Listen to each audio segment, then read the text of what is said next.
The Cuban government announced new measures to boost and speed up foreign trade. These measures will also contribute to the gradual elimination of shortages in the country. Also in Ecuador, in a new act of violence, 3 people were murdered in Guayaquil, despite the state of emergency decreed in the city. And in Tunisia, authorities detained more than 650 migrants attempting to cross the Mediterranean to reach Europe.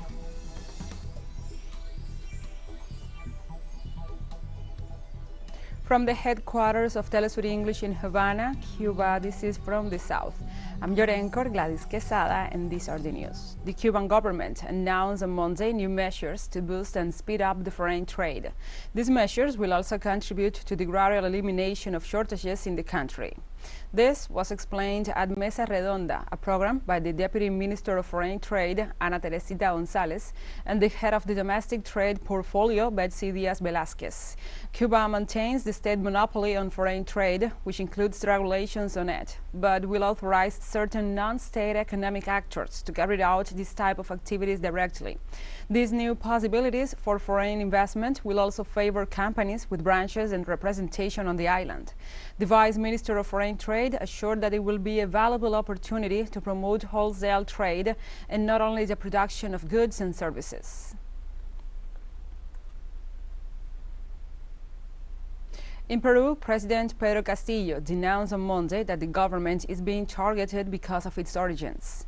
The head of the state said during a public meeting in Piura that this is the first time the situation has been witnessed in the country.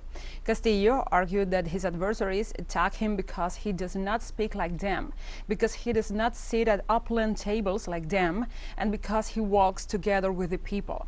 President Castillo also denounced in previous days that there is a coup plan against him sponsored by the opposition, the Attorney General's office, the judiciary, and some sectors of the press.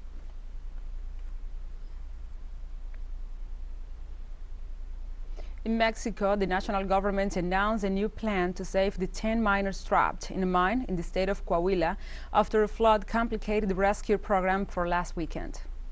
The director of the Civil Protection, Laura Velázquez, informed that until yesterday, the search and rescue teams were ready to enter when the structure collapsed, which prevented the access. Nevertheless, the authorities indicated that the 14 pumps installed will continue working in the extraction of the liquid until they manage to inject cement to plug in the water leakage from the north mine by means of perforations.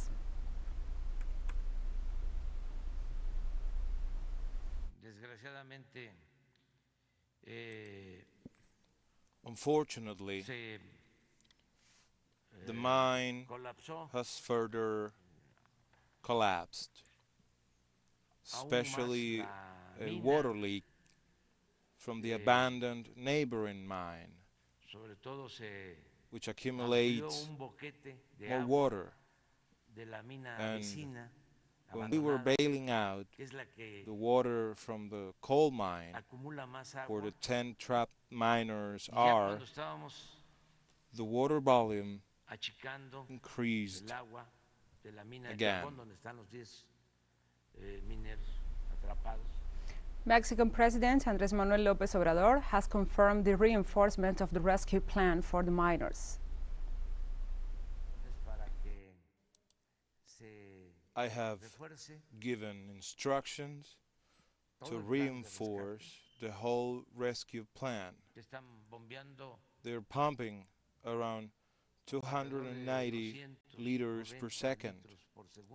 We're going to increase the pumping, and the mining engineers are making a proposal to make a kind of barrier from one mine to the other to stop the water. In Ecuador, in a new episode of violence, 3 people were murdered in Guayaquil, in spite of the state of emergency in the city. The Ecuadorian Ministry of the Interior reported that the incident took place in the Flor de Bastion neighborhood. Evidence points to a hired assassination. Authorities emphasized an investigation is underway to determine the criminal responsibility. A similar incident took place over the weekend in that city, where 5 people were killed, 16 injured, and 8 residences were damaged after a car bomb attack.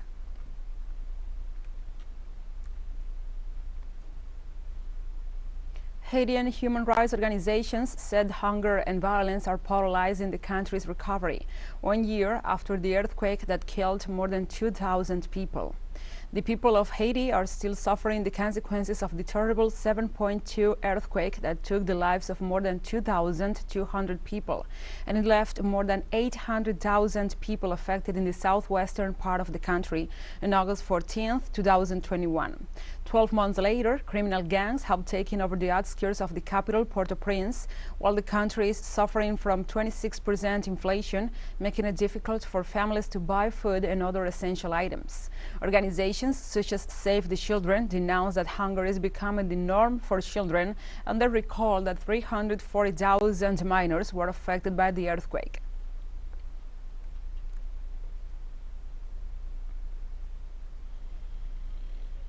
On Monday, Barbados Prime Minister Mia Amor Motley announced a cap on gas at $4.48 Barbados per liter and diesel at $4.03 Barbados per liter started this Friday.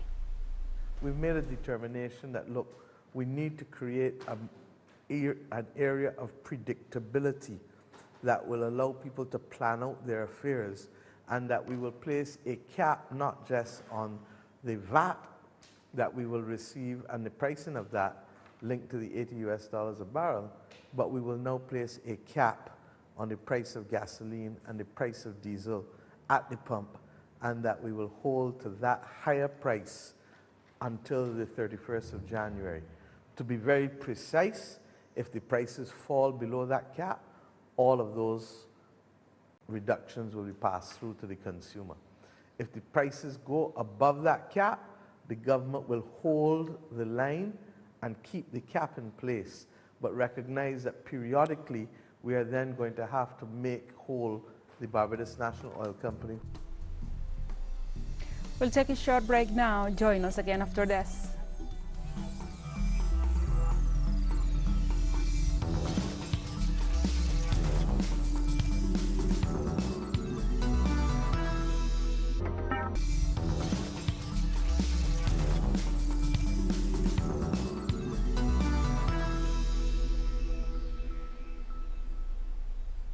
Welcome back to From the South.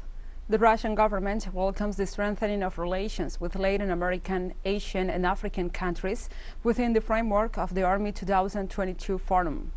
Russian Deputy Defense Minister Alexander Fomin said Moscow appreciates the alliance relations established with Venezuela after his talks with Venezuelan Deputy Defense Education Minister Ricardo Nicodemo Ramos. Fomin also thanked the Caribbean nation for its participation in the forum and in the international military games. During his participation in the forum, the Russian President Vladimir Putin assured that his country values the historically solid and friendly ties with Latin American, African, and Asian countries.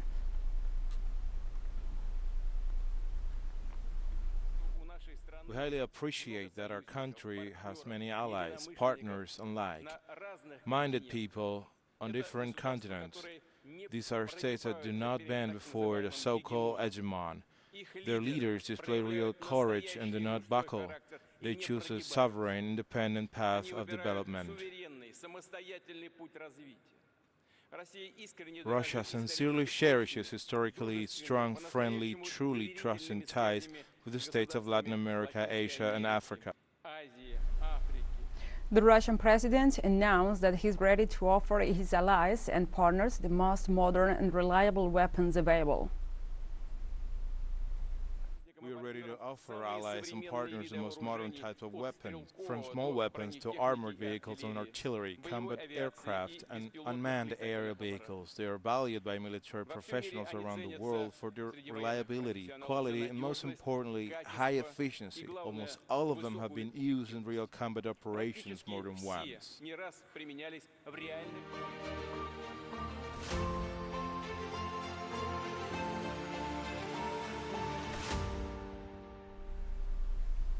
On Monday, more than 30,000 people have applied for Russian citizenship in the Zaporizhia region, according to the Yevgeny Balitsky, the head of the region's military civilian administration. According to Balitsky, 12 centers are receiving documents for passport issuance. 3 in Melitopol, 2 in Berdyansk, 1 in Priazovye, Turmak, Milailova, Dnipro, Energodar, and in Kamenka. On May 25th, Russian President Vladimir Putin signed a decree to simplify the procedure of issuing Russian passports for people living in Ukraine's Zaporizhzhia and Kherson regions. The Russian Defense Ministry reported that it had eliminated more than 100 foreign mercenaries and wounded 50 after an attack by a high-precision missile in the Kharkiv region of eastern Ukraine.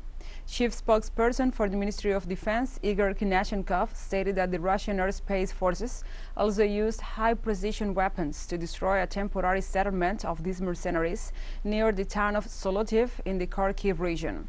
Additionally, in southern Ukraine, Russian aircraft attacked positions of the 63rd Motorized Brigade of the Ukrainian Army in the towns of Bilorika and Lozove in the Kherson region, causing more than 160 casualties. The death toll in a fireworks storage explosion in Armenia's capital has risen to 6, as rescue bombers combed through the wreckage hunting for victims. The powerful blast tore through a depot at a popular market, setting off a massive fire that sent columns of thick smoke over the center of Yerevan. Officials initially stated 2 people were killed, but the death toll has kept climbing as the rescue works continue amid slabs of concrete and twisted metal. Another 18 people remain missing and at least 61 were injured. The market is popular for its low prices and variety of goods. There was no immediate word on what caused the fireworks to ignite, but officials rule out a terror attack.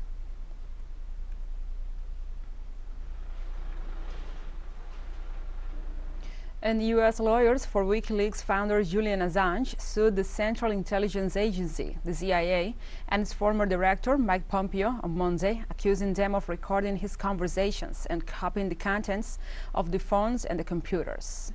According to the plaintiffs, the CIA worked with security firm Undercover Global to spy on Assange at the Ecuadorian embassy in London, where the Australian lived for 7 years. They allege the company bought the diplomatic headquarters, collected information from his electronic devices, and provided it to the CIA. Assange was arrested by British police in 2019. Last June, the British government announced that it was signing the decree for his extradition to the United States, a decision that was appealed by Assange. And we have more news coming up after a final short break, so stay with us.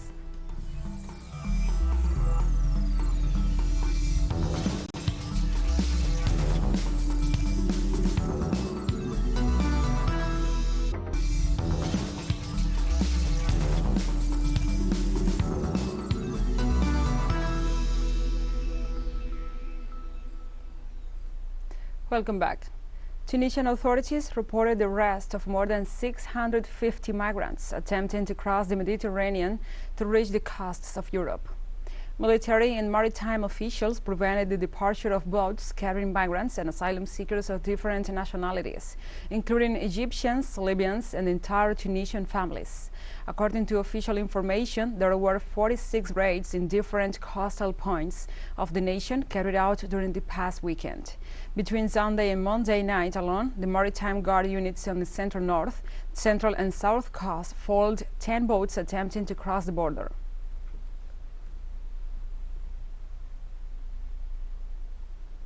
And in Kenya, President-elect William Ruto promised to work with all elected leaders to take Kenya to the next level after the official presidential results have been announced. Ruto becomes the 5th president of Kenya and the first member of the Kalenjin ethnic group to be elected as a head of state in 20 years, succeeding 2 presidents from the Kikuyu community. I want to promise that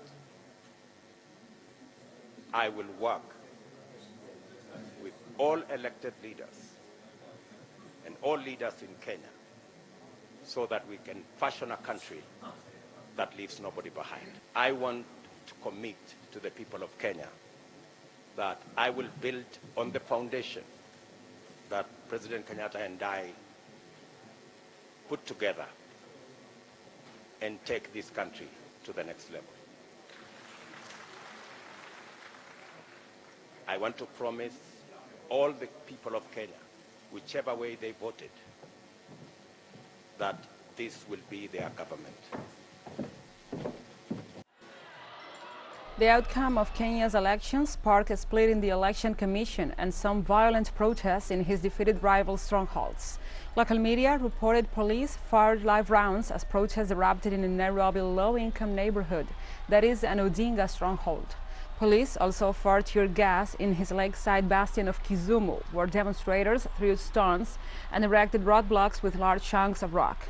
The dispute is likely to further damage the reputation of the IEBC after it had faced stunning criticism over its handling of the 2017 election, which was annulled by the country's top court in a historic first for Africa.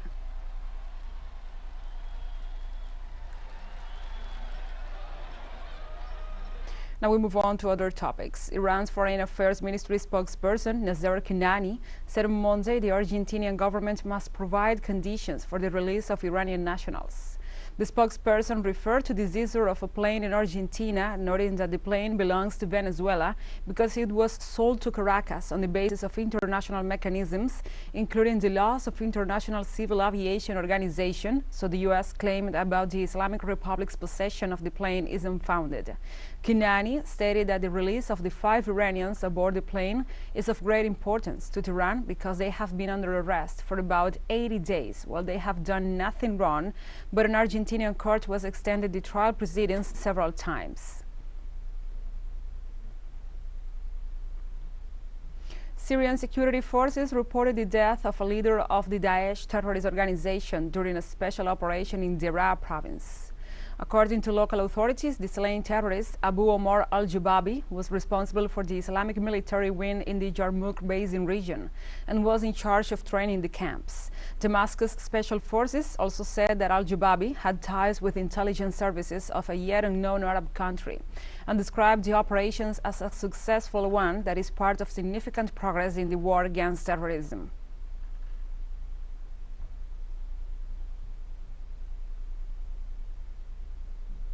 In this context, the Syrian government denounced airstrike by Israel in the coastal city of Kolamun and south of Tartus against the attacks that were largely repelled.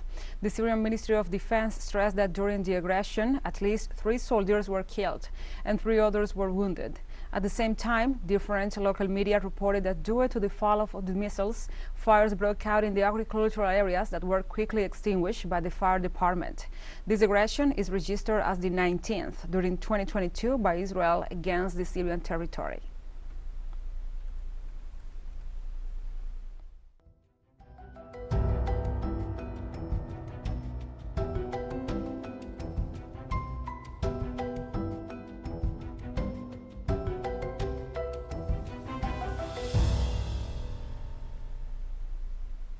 Now we address other topics. In Sudan, flooding caused by seasonal torrential rains have killed more than 50 people and flooded over 8,000 homes since the start of the rainy season. Floods and heavy rains have affected 16 government facilities and some 40 stores and damaged at least 540 acres of agricultural land across the country, said Abdul Jalil Abdul Rahim, the spokesperson for Sudan's Transitional Civil Defense Council. North Kordofan province has reported 19 fatalities, followed by River Nile province, which reported 7 deaths. The UN Office for Coordination of Humanitarian Affairs said an estimated 38,000 people have been affected by heavy rains across the country. Sudan's rainy season usually starts in June and lasts until September, with floods peaking in August and September.